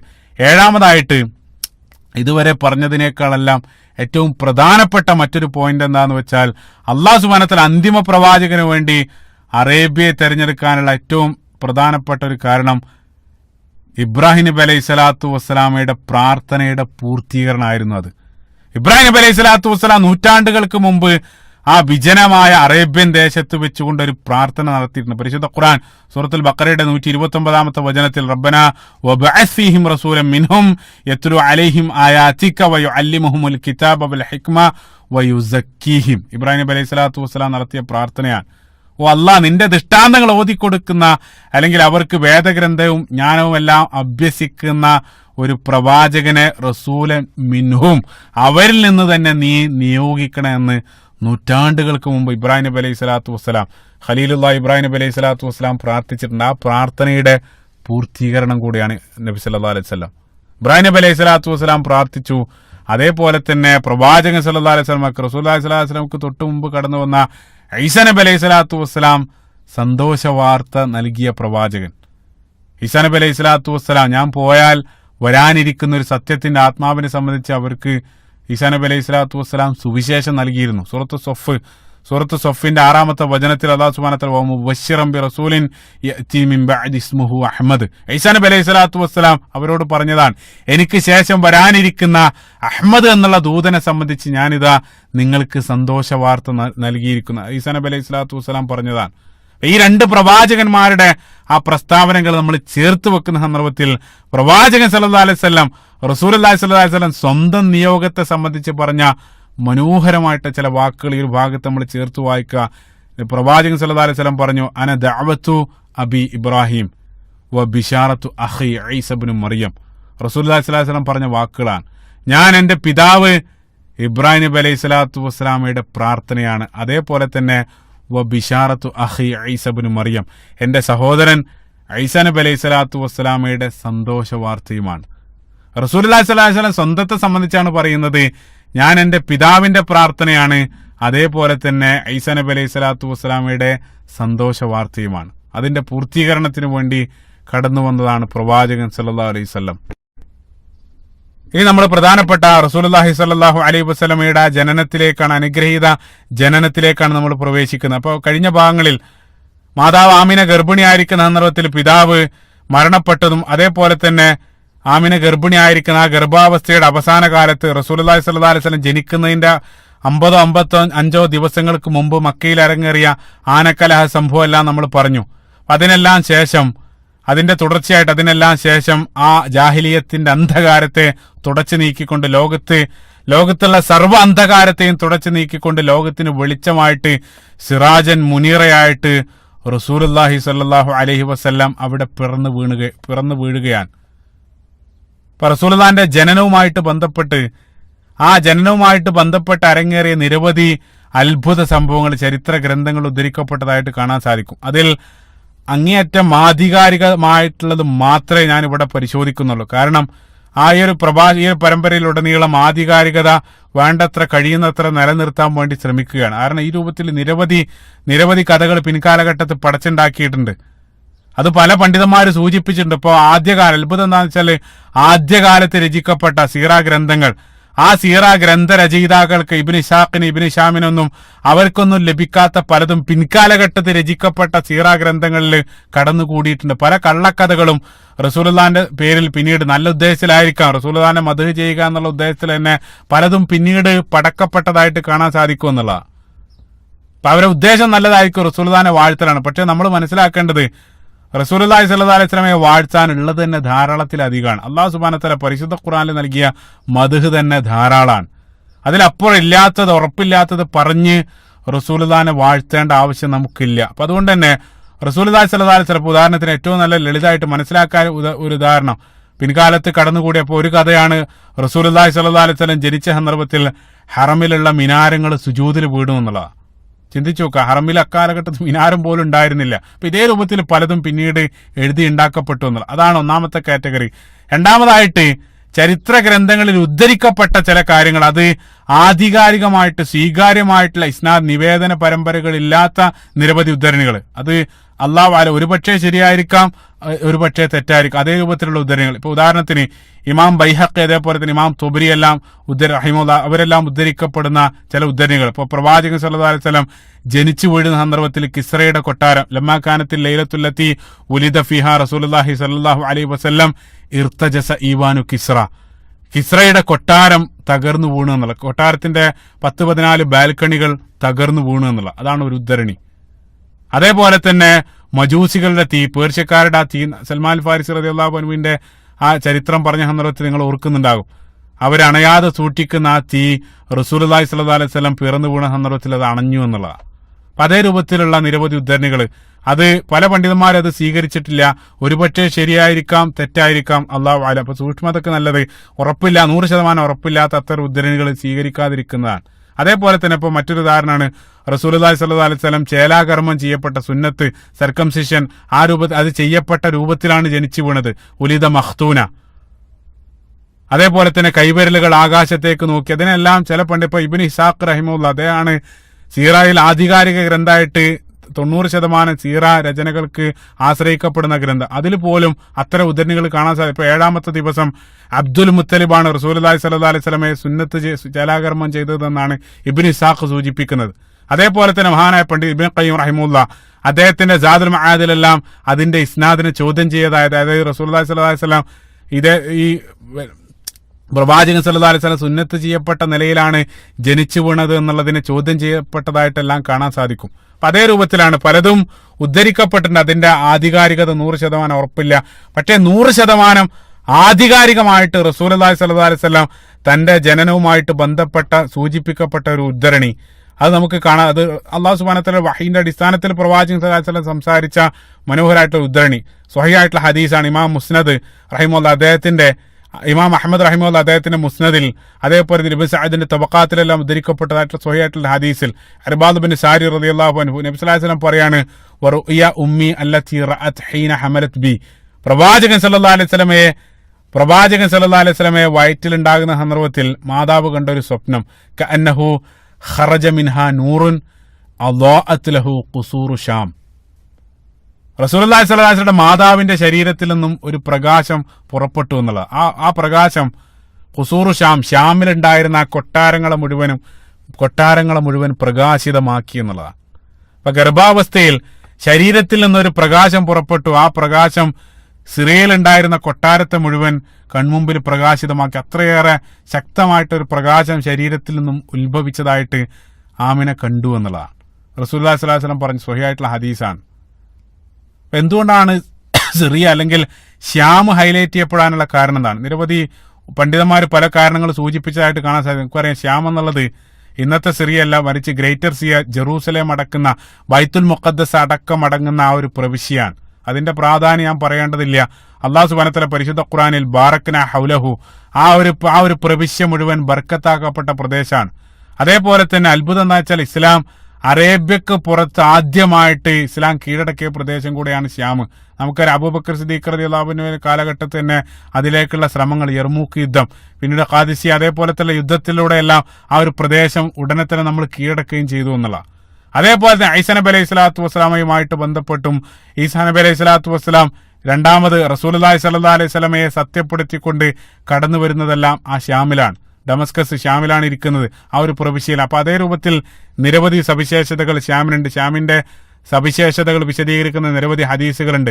ശ്യാമിന് മുകളിൽ മാലാകമാർ ചിറക്, സമാധാനത്തിന്റെ, ശാന്തിയുടെ മാലാകമാർ ചിറക് വിടർത്തി നിൽക്കുന്നതെല്ലാം സൂചിപ്പിക്കുന്ന നിരവധി ഹദീസുകൾ അവിടെ ഉണ്ട് എന്നുള്ള. അപ്പൊ ആ ഒരു പ്രവിശ്യ മുഴുവൻ അത് പ്രകാശിതമായിട്ട് മാതാവ് കാണപ്പെട്ടു എന്നുള്ള, അതാണ് സ്വഹീഹായിട്ടുള്ള ഒരു ഉദ്ധരണി. അതേപോലെ തന്നെ ആധികാരികമായിട്ടുള്ള ചില ഉദ്ധരണികളിൽ റസൂലുള്ളാഹി സ്വല്ലല്ലാഹു അലൈഹി വസല്ലമയുടെ ജനനത്തോടു കൂടെ ഉപരിലോകത്ത് ജിന്നുകൾക്ക് നൽകപ്പെട്ട ചില പ്രത്യേക കഴിവുകൾ, അതായത് അക്കാലഘട്ടത്തിൽ ആദ്യകാലത്ത് ജിന്നുകൾക്ക് ഉപരിലോകത്തേക്ക് കടക്കാനും അവിടെയുള്ള മാലാകമാരുടെ സംസാരങ്ങൾ കേൾക്കാനെല്ലാം അവർക്ക് സാധിച്ചിരുന്നു. മറ്റൊരു പ്രത്യേക സന്ദർഭത്തിൽ അവർ കനത്ത സംവിധാനത്തോടു കൂടെ അത് അടക്കപ്പെട്ടു എന്നുള്ള, അതായത് ഒരു പ്രത്യേക ബൗണ്ടറി അവർക്ക് നിശ്ചയിക്കപ്പെട്ടു, പ്രവേശന അനുമതി അവിടെ നിഷേധിക്കപ്പെട്ടു. ആ ബൗണ്ടറി എങ്ങാനും അതിനെ ലംഘിച്ച് ജിന്നുകൾ കേൾക്കാൻ ശ്രമിച്ചു കഴിഞ്ഞാൽ അവർക്കെതിരെ ശക്തമായിട്ട് തീജ്വാലകൾ അയക്കപ്പെട്ടു എന്നുള്ള. പരിശുദ്ധ ഖുർആൻ സൂറത്ത് ജിന്നിന്റെ 9-ാമത്തെ ആയത്തിൽ അല്ലാഹു സുബ്ഹാനഹു വ തആല വഅന്നാ കുന്നാ നഖഉദു മിൻഹാ മഖാഇദ ലിസ്സംഇ ഫമൻ യസ്തമിൽ ആന യജിദ് ലഹു ശിഹാബൻ റസദ. അല്ലാഹു സുബ്ഹാനഹു വ തആല പറയുന്നുണ്ട്, അതായത് അവര് വാനലോകം പിന്നീട് പരതിയ സന്ദർഭത്തിൽ ബലിഷ്ഠരായിട്ടുള്ള ചില കാവൽക്കാർ, അതേപോലെ തന്നെ മുമ്പ് അവർ കേട്ടതുപോലെ കേൾക്കാൻ സാധിക്കാത്ത രൂപത്തിൽ ശക്തമായിട്ടുള്ള മിസൈലുകൾ അല്ലെങ്കിൽ തീജ്വാലകൾ അവർക്ക് നേരെ അയക്കപ്പെട്ടതായിട്ടെല്ലാം പരിശുദ്ധ ഖുർആൻ പറയുന്നുണ്ട്. അപ്പൊ ഈ രൂപത്തിൽ അവർക്കൊരു ബൗണ്ടറി വെച്ച് അത് സംരക്ഷിക്കപ്പെട്ടത് പ്രവാചകൻ സല്ലല്ലാഹു അലൈഹി വസല്ലമയുടെ ജനന അല്ലെങ്കിൽ പ്രവാചകൻ ജനിച്ചു വീണ സന്ദർഭത്തിലാണെന്നാണ് ഒരുപക്ഷം പണ്ഡിതന്മാർ അഭിപ്രായപ്പെടുന്നത്. മറ്റൊരു ചില പണ്ഡിതന്മാർ അത് പരിശുദ്ധ ഖുർആൻ അവതരിക്കാൻ ആരംഭിച്ചത് മുതൽ നുബുവത്തിന് ശേഷമാണ് അത് സംഭവിച്ചതെന്നും രണ്ട് രൂപത്തിലുള്ള അഭിപ്രായങ്ങൾ കാണാൻ സാധിക്കുമെന്നുള്ള. അതേപോലെ തന്നെ റസൂലുള്ളാഹി സ്വല്ലല്ലാഹു അലൈഹി വസല്ലമയുടെ ജനനവുമായിട്ട് ബന്ധപ്പെട്ട് കാണപ്പെടുന്ന മറ്റൊരു ആസർ, ഹദീസല്ല, പ്രത്യേകം മനസ്സിലാക്കുക, ഹദീസല്ല, ഒരു പ്രസ്താവന. ഇബ്നു കസീർ റഹിമഹുല്ലാ അദ്ദേഹത്തിന്റെ ബിദായ വൻ നിഹായയിൽ മുജാഹിദ് റഹിമഹുല്ലാ, താബികളിൽപ്പെട്ട പ്രസിദ്ധനായിട്ടുള്ള പണ്ഡിതനാണ്, മുജാഹിദ് റഹിമഹുല്ലയിൽ നിന്ന് ഉദ്ധരിക്കപ്പെട്ട മനോഹരമായിട്ടുള്ള പ്രസ്താവന. അദ്ദേഹം പറയുന്നുണ്ട്, 4 സന്ദർഭങ്ങളിൽ, അതായത് 4 സന്ദർഭങ്ങളിൽ പിശാജ് അത്യധികം അട്ടഹസിച്ചുകൊണ്ട് കരഞ്ഞു എന്നുള്ള. പിശാജ് അട്ടഹസിച്ചുകൊണ്ട് 4 സന്ദർഭത്തിൽ കരഞ്ഞു. ഒന്നാമതായിട്ട് റന്ന ഇബ്ലീസ് അർബഅ റനാനിൻ, ഒന്നാമതായിട്ട് അവ്വലുഹുന്ന യൗമ ലുഇന, അല്ലാഹു സുബ്ഹാനഹു വ തആല ഇബ്ലീസ് ലഅനഹുല്ലാഹെ ശപിക്കപ്പെട്ട ദിവസം, ആ സന്ദർഭത്തിൽ ഇബ്ലീസ് കരഞ്ഞു. രണ്ടാമതായിട്ട് വഹീന അഹ്ബിതു ഇലൽ അർള്, അല്ലാഹു സുബ്ഹാനഹു വ തആല ഭൂമിയിലേക്ക് പിശാജിനെ ഇറക്കപ്പെട്ട സന്ദർഭത്തിലും പിശാജ് ലഅനഹുല്ലാ കരഞ്ഞു. മൂന്നാമതായിട്ട് ഹീന ബുഇസ മുഹമ്മദ് സല്ലല്ലാഹു അലൈഹി വസല്ലം, റസൂലുള്ളാഹി സ്വല്ലല്ലാഹു അലൈഹി വസല്ലം ജനിച്ചു വീണ സന്ദർഭത്തിലും പിശാജ് അട്ടഹസിച്ചു കരഞ്ഞു എന്നുള്ള. 4-ാമത്തെ സന്ദർഭം അദ്ദേഹം പറയുന്നത് സൂറത്ത് ഫാത്തിഹ അവതരിപ്പിക്കപ്പെട്ട സന്ദർഭത്തിലും പിശാജ് കരഞ്ഞു. ഇതൊരു പ്രസ്താവനയാണ്, മുജാഹിദ് റഹിമഹുല്ലാഹിൽ നിന്നുള്ള പ്രസ്താവന, ഇബ്നു കസീർ റഹിമഹുല്ലാ സൂചിപ്പിക്കുന്നതായിട്ടുള്ള ഒരു ഉദ്ധരണി. ഇതേ രൂപത്തിലുള്ള നിരവധി സംഭവങ്ങൾ കാണാൻ സാധിക്കുന്നതാണ്. ഇനി അടുത്തായിട്ട് നമ്മൾ നോക്കുന്നത് റസൂലുള്ളാഹി സ്വല്ലല്ലാഹു അലൈഹി വസല്ലം എന്നാണ് ജനിച്ചത്. ജനിച്ച വർഷത്തിന്റെ കാര്യത്തിൽ യാതൊരു അഭിപ്രായ വ്യത്യാസമില്ല, യാതൊരു സംശയവുമില്ല. ആമുൽ ഫീൽ, റസൂലുള്ളാഹി സ്വല്ലല്ലാഹു അലൈഹി വസല്ലം ജനിച്ചത് ആ ആനക്കലഹ സംഭവം ആ ഒരു വർഷത്തിലാണ്. കഴിഞ്ഞ ഭാഗത്ത് ഞാൻ പറഞ്ഞു, ആ സംഭവം നടന്നതിന് 50-55 ദിവസങ്ങൾക്ക് ശേഷമാണ് റസൂലുള്ളാഹി സ്വല്ലല്ലാഹു അലൈഹി വസല്ലം ജനിച്ചു വീഴുന്നത്. ഇമാം തുർമുദി റഹിമഹുല്ലാഹ് അദ്ദേഹം ഉദ്ധരിക്കുന്ന ഒരു ഹദീസ്, കഴിഞ്ഞ ഭാഗത്ത് ഉദ്ധരിച്ച ഹദീസ് തന്നെയാണ്. ഖൈസ് ഇബ്നു മഖ്റമ റളിയല്ലാഹു അൻഹുവിൽ നിന്നുള്ള ഹദീസിൽ അദ്ദേഹം പറയുന്നുണ്ട്, വുലിദ റസൂലുള്ളാഹി സ്വല്ലല്ലാഹു അലൈഹി വസല്ലം ആമുൽ ഫീൽ. ആമുൽ ഫീൽ അതായത് ആനക്കലഹ വർഷമാണ് റസൂലുള്ളാഹി സ്വല്ലല്ലാഹു അലൈഹി വസല്ലം ജനിച്ചത്. അപ്പൊ വർഷത്തിന്റെ കാര്യത്തിൽ തർക്കമില്ല, മാസത്തിന്റെ കാര്യത്തിലും പണ്ഡിതന്മാർക്കിടയിൽ ഭൂരിപക്ഷം പണ്ഡിതന്മാർക്കിടയിലും തർക്കമില്ല. ഭൂരിപക്ഷം പണ്ഡിതന്മാരും റബീഉൽ അവ്വൽ മാസത്തിലാണ് റസൂലുള്ളാഹി സ്വല്ലല്ലാഹു അലൈഹി വസല്ലം ജനിച്ചു വീണത്. പക്ഷേ അതേ സന്ദർഭത്തിൽ മനസ്സിലാക്കിയിരിക്കേണ്ടത് ചില ഒറ്റപ്പെട്ട അഭിപ്രായങ്ങൾ, റസൂലുള്ളാഹി സ്വല്ലല്ലാഹു അലൈഹി വസല്ലം റമളാൻ മാസത്തിലാണ് ജനിച്ചത് എന്ന് അഭിപ്രായപ്പെട്ട ഒറ്റപ്പെട്ട ചില അഭിപ്രായങ്ങൾ. ഉദാഹരണത്തിന് സുബൈർ ബിൻ അൽ ബക്കാർ റഹിമഹുല്ലാഹ്, പ്രസിദ്ധനായിട്ടുള്ള പണ്ഡിതൻ, അതായത് ഹിജ്റ 172 അദ്ദേഹം ജനിക്കുന്നത്. ഹിജ്റ 256 മരണപ്പെടുന്നത്. മദീനയിലുണ്ടായിരുന്ന പ്രഗത്ഭനായിട്ടുള്ള പണ്ഡിതൻ. അദ്ദേഹം ഇൽമുൽ അൻസാബ്, അതായത് ജീനിയോളജി, വംശാവലിയിലെല്ലാം ആഴത്തിൽ അറിവുള്ള പ്രഗത്ഭനായിട്ടുള്ള പണ്ഡിതനാണ്. അദ്ദേഹത്തിന്റെ അഭിപ്രായ പ്രകാരം റമളാനിലാണ് റസൂലുള്ളാഹി സ്വല്ലല്ലാഹു അലൈഹി വസല്ലം ജനിച്ചതെന്ന്. ഇതേ രൂപത്തിൽ ഒറ്റപ്പെട്ട ചില അഭിപ്രായം. പക്ഷേ ഭൂരിപക്ഷം പണ്ഡിതന്മാരും റസൂലുള്ളാഹി സ്വല്ലല്ലാഹു അലൈഹി വസല്ലം ജനിച്ചത് റബീഉൽ അവ്വൽ മാസത്തിലാണെന്നാണ് സൂചിപ്പിക്കപ്പെട്ടതായിട്ട് കാണാൻ സാധിക്കുക. അപ്പൊ വർഷം ആമുൽ ഫീൽ, മാസം റബീഉൽ അവ്വൽ. ദിവസത്തിന്റെ കാര്യത്തിലും സംശയമില്ല, റസൂലുള്ളാഹി സ്വല്ലല്ലാഹു അലൈഹി വസല്ലം ജനിച്ചത് യൗമുൽ ഇസ്നൈൻ, തിങ്കളാഴ്ച ദിവസമാണ്. തെളിവ് സ്വഹീഹ് മുസ്ലിമിലുള്ള ഹദീസാണ്. അബൂ ഖത്താദ റളിയല്ലാഹു അൻഹുവിൽ നിന്നുള്ള ഉദ്ധരണിയിൽ നമുക്ക് കാണാൻ സാധിക്കും. തിങ്കളാഴ്ച നോമ്പിനെ സംബന്ധിച്ച് ഒരാൾ പ്രവാചകൻ സല്ലല്ലാഹു അലൈഹി വസല്ലമയോട് ചോദിച്ച സന്ദർഭത്തിൽ നബി സല്ലല്ലാഹു അലൈഹി വസല്ലം പറഞ്ഞു, ദാലിക യൗമുൻ ഉലിത്തു ഫീഹി, അന്നത്തെ ദിവസമാണ് ഞാൻ ജനിച്ചത്. അത് മാത്രമല്ല, അന്നത്തെ ദിവസമാണ് ഞാൻ ജനിച്ചത്, അന്നാണ് എന്നെ നബിയായിട്ട് പ്രവാചകനായിട്ട് നിയോഗിക്കപ്പെട്ടത്, പരിശുദ്ധ ഖുർആൻ എനിക്ക് നൽകപ്പെട്ടതും ആ ദിവസമാണ്. അതുകൊണ്ട് തിങ്കളാഴ്ച ദിവസം നിങ്ങൾ സുന്നത്ത് നോമ്പ് അനുഷ്ഠിക്കുക എന്നുള്ള. അപ്പൊ പ്രവാചകൻ സല്ലല്ലാഹു അലൈഹി വസല്ലം ജനിച്ചത് തിങ്കളാഴ്ചയാണ്, ആ ദിവസം നിങ്ങൾ നോമ്പ് അനുഷ്ഠിക്കുക. അത് റസൂലുള്ളാഹി സ്വല്ലല്ലാഹു അലൈഹി വസല്ലം ആ സ്വഹാബിക്ക് നിർദ്ദേശിക്കുന്നതായിട്ടാണ് സ്വഹീഹ് മുസ്ലിമിലുള്ള ഹദീസിൽ നമുക്ക് കാണാൻ സാധിക്കുക.